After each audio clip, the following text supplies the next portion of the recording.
chú và anh chị và các bạn. Hôm nay mình đi đón nhau thừa tại huyện Nhồng Chơm của tỉnh Bắc Giang nha cô chú anh chị và các bạn. Đây đang chờ bắn pháo bông rồi ha.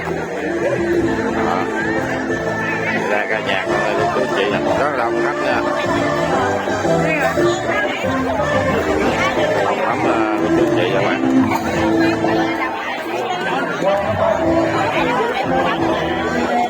Rồi cũng xin về Tết đến chúc cô chú anh chị một năm mới tràn đầy yêu thương hạnh phúc nha. Rồi cũng gần tới bóng hoa rồi.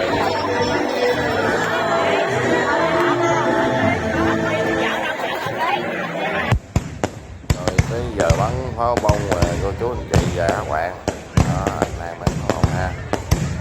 Rồi chúc cô chú anh chị và các bạn xem pháo hoa nha, vui vẻ nha cô chú anh chị và các bạn.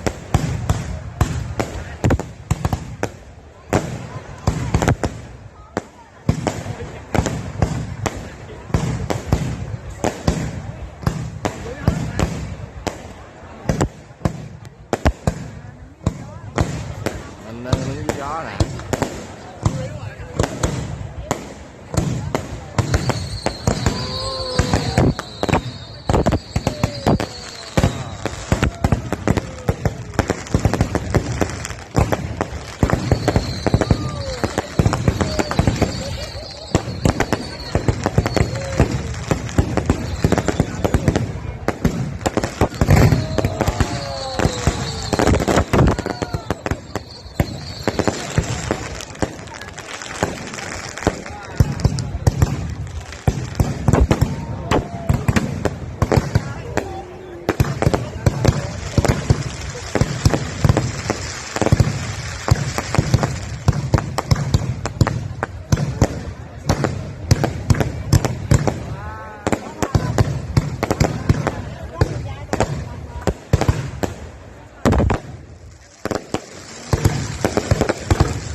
quá sáng luôn đó.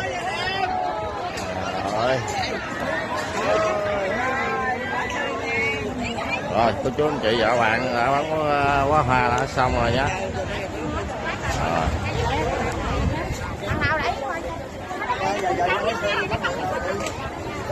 Đó giờ tan rồi cô chú anh chị và các bạn hãy ngồi chơi xuống đi.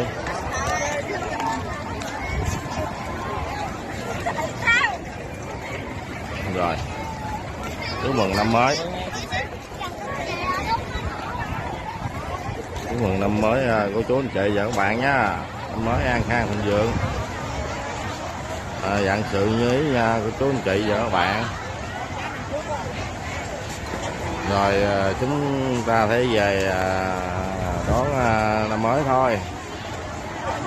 Cô chú anh chị xem video nhớ đăng ký kênh và ủng hộ mình để mình có động lực làm video tiếp theo nha cô chú anh chị và các bạn.